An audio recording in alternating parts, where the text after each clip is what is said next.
আসলে দেখুন এই মুহূর্তে আমি দাঁড়িয়ে আছি একদম কিন্তু মাঠের সাইডে। আসলে এখানে দেখুন কয়েকজন মানুষ কিন্তু মাছ ধরতেছে।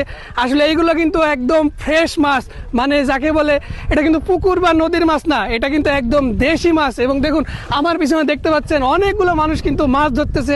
আসলে দেখুন এখানে কিন্তু দুইজন মানুষ পানি সেঁকতেছে। আসলে পানি সেঁকে কিন্তু মাঠের যে মাছ আছে সেইগুলো কিন্তু বিক্রি করতেছে।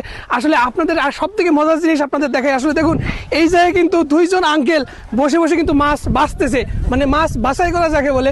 আসলে দেখুন এই যে এই হাঁড়িটা কিন্তু একদম ফুল লোড হয়ে গেছে মাছে। এখানে রয়েছে পুঁটি মাছ, এখানে রয়েছে ডার্কি মাছ, এখানে রয়েছে চ্যাং মাছ, এখানে বিভিন্ন ধরনের মাছ রয়েছে, একদম পাতিল ভর্তি কিন্তু ফ্রেশ মাছ। আর সব থেকে মজার জিনিস আরো একটু দেখাই, কাছে আসেন মামা। এই যে দেখুন, এই যে দেখুন এখানে কিন্তু হাড়ি ভর্তি মাছ। ওরে বাবা, এটা কিন্তু সত্যি অবিশ্বাস্য। আপনাদের একটু খুবই কাছ থেকে দেখানোর চেষ্টা করি। আসলে দেখুন এইগুলো কিন্তু হচ্ছে চ্যাং মাছ বা টাকি মাছ যাকে বলা হয়, সেই মাছ কিন্তু এখানে রয়েছে। এবং এখানে দেখুন এই যে দেখুন এইগুলো কিন্তু রয়েছে ডার্কি মাছ, এগুলো রয়েছে পুঁটি মাছ, এগুলো কিন্তু একদম সব দেশি মাছ। আর এই মাছগুলো কিন্তু একদম ফরমালিন মুক্ত, মানে এই মাছে কোনো ধরনের ভেজাল নাই, এগুলো কিন্তু একদম দেশি মাছ। আসলে দেখুন এখানে কিন্তু অনেকেই মাছ ধরতেছে, সবাই কিন্তু এখানে। আসলে একজনের সাথে আমি কথা বললাম, উনি বলছে আসলে এগুলো কিন্তু বৃষ্টির পানিতে, এই মাঠে কিন্তু প্রচুর পরিমাণে মাছ হয়, মূলত বৃষ্টির সিজনে কিন্তু এই মাছগুলো পাওয়া যায়। আসলে দেখুন এই যে এইখানে কিন্তু মাছ পানি ছেঁকে ছেঁকে কিন্তু এই মাছগুলো ধরা হচ্ছে।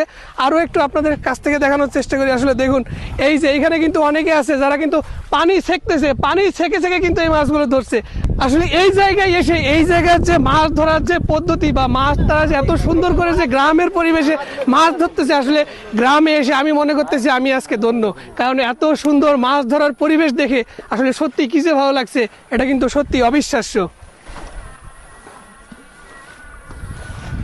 এবার এদের একটু ভিডিও